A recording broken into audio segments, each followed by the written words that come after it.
Bonjour les amis de la chaîne. Je vais vous parler aujourd'hui des ondes. Vous savez, les ondes micro-ondes, ça chauffe l'eau. Donc tous les microbes qui sont chauffés sont tués. D'accord? Bon, les ondes qui tuent les microbes, ça existe hein, avec le micro-ondes, vous comprenez jusque-là.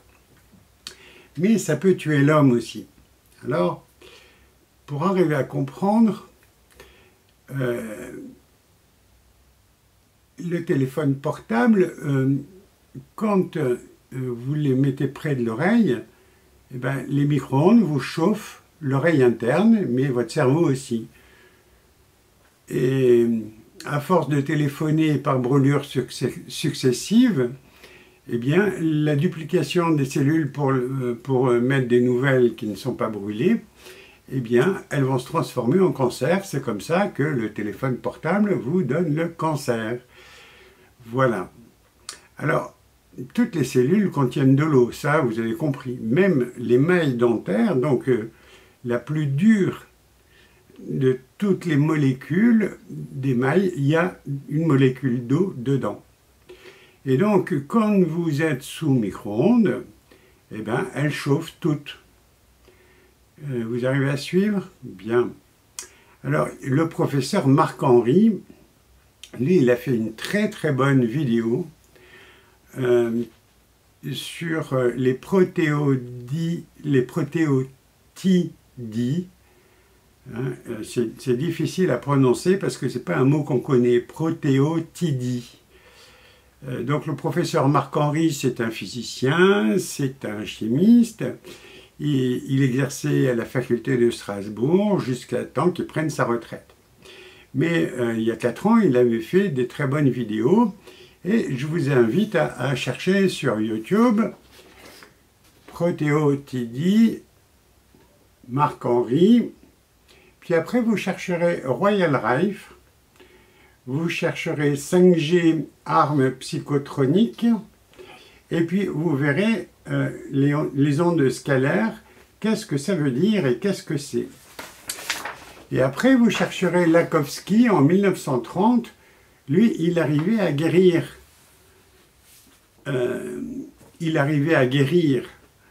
Le cancer de différentes personnes, mais aussi d'un taureau. C'est pour vous dire que ce n'est pas un effet psychologique comme on veut vous le faire croire pour l'homéopathie.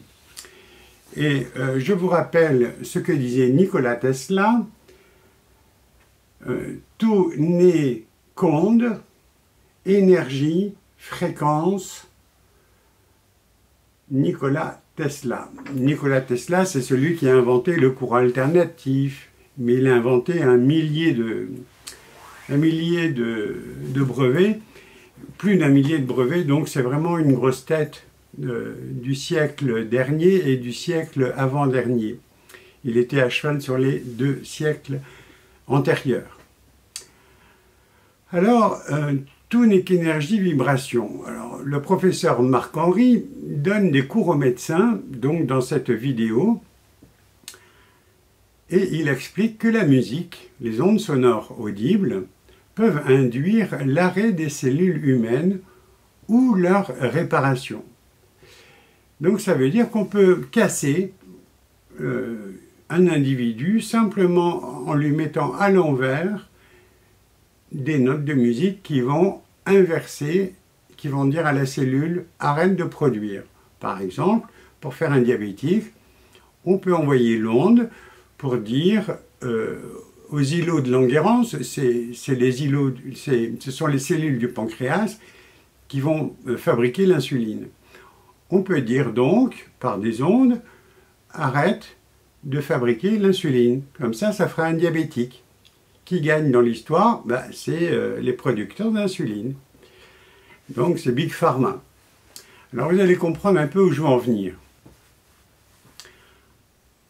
Le plus vieux livre de l'humanité, c'est, pour nous occidentaux, c'est la Bible. Et que dit la Bible? Elle dit bien, à l'origine était le Verbe. Que la lumière soit et la lumière fut, que la terre soit et la terre fut, que les eaux d'en haut soient séparées des eaux d'en bas, et cela fut. Donc c'est bien le verbe qui a influencé la matière. Donc vous comprendrez avec la vidéo que ce que dit le professeur de faculté, l'honorable, que je remercie grandement pour sa divulgation sur YouTube, parce qu'il a fait plein de vidéos, donc intéressez-vous-y, et vous comprendrez plein de choses. Alors, la Wi-Fi, en janvier, elle est passée aux normes 6E. Ça ne vous parle pas? Eh bien, vous vous rappelez que dans la Bible, il est dit 666, c'est le chiffre du diable. Donc, mais 6, c'est le chiffre de l'homme aussi. Alors, mais 666, c'est le chiffre de la bête. Donc, intéressez-vous à pourquoi est-ce que la Wi-Fi est passée à 6 GHz, alors qu'avant, elle était bien moindre.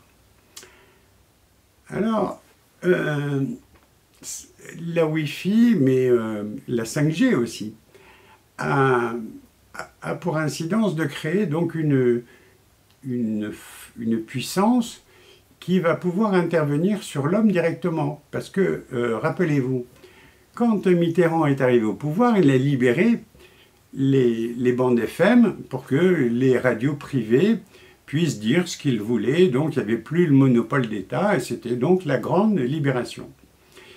Et donc il y a eu beaucoup plus d'ondes en modulation de fréquence, et ça a correspondu avec la prolifération de ce qu'on a appelé le HIV, vous savez, le sida.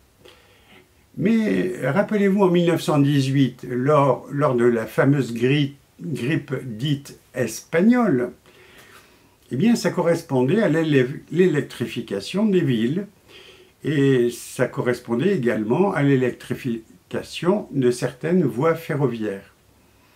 Donc vous comprendrez bien que si vous arrivez à piger la vidéo sur les protéotidies du professeur Marc-Henri, si vous arrivez à comprendre ce cours au médecin, mais il a fait d'autres vidéos vulgarisantes et sur plusieurs étapes. Et je vous invite à regarder ça parce que pendant le confinement, il faut s'enrichir.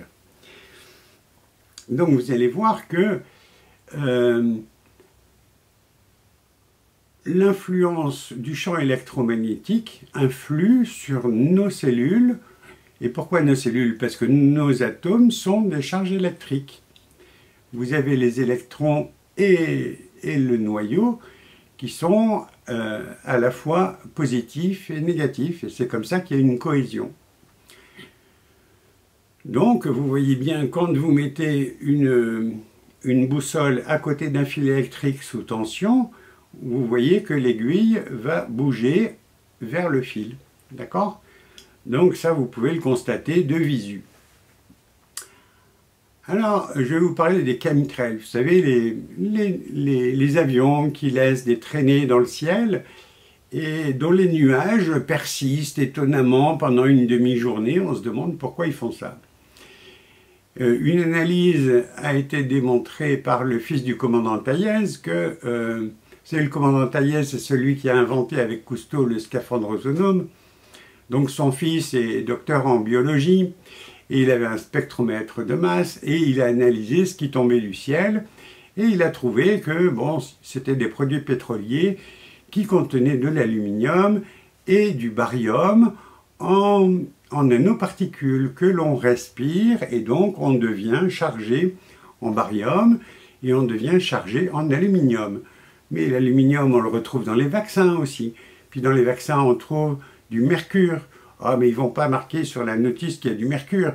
Ils vont marquer thymérosal. Hein, thymérosal, personne ne sait ce que c'est. Bon. Donc vous comprenez le lien, on vous cache les choses. Et on vous cache tellement bien les choses que... donc on connaît depuis 1930 l'impact des ondes sur le vivant. Et donc Royal Rife, hein, je vous ai mis son nom là en troisième ligne, Royal Rife. C'est un inventeur qui avait inventé un microscope et qui voyait les microbes au microscope, et quand il passait des fréquences d'ondes particulières, eh ben, ça faisait que les microbes, paf, ils explosaient comme si ils avaient cuit au micro-ondes et que l'eau avait bouilli, et donc ils ont explosé, libérant tous leurs composants cellulaires dans le sang et le plasma. Donc, depuis 1930, on sait qu'on peut se passer de médicaments chimiques pour soigner un staphylocoque doré, un streptocoque bêta-hémolytique, le vibrion colérique, j'en passe et des meilleurs. Donc, on sait qu'avec les fréquences, on peut guérir les gens d'une maladie infectieuse. Mais Lakhovsky a même montré qu'on pouvait guérir, par exemple, le cancer du testicule d'un taureau. Donc ce n'est pas psychologique. Alors quand des pétitions de médecins vous ont demandé au Parlement de ne plus rembourser l'homéopathie, eh bien ce sont des criminels, parce que l'homéopathie marche avec les fréquences. Alors vous allez me dire, oui mais quoi, les fréquences, ben oui. Il y a Jacques Benveniste, qui était directeur de recherche du CNRS, qui lui avait dit à un de ses doctorants qu'il aimerait faire son mémoire, son doctorat, sur la mémoire de l'eau. En fait, ce n'est pas la mémoire de l'eau, c'est la matière qui donne dans l'eau sa mémoire. Alors, je vous ramène dans les années 1100, il y avait une femme qui s'appelait Hildegarde de Bingen. Alors c'était une religieuse, c'était une abbesse, et c'était une femme qui écrivait des livres de médecine et des livres de gémothérapie. Alors la gémothérapie, ça ne vous parle pas? Eh bien, je vous explique ce que c'est.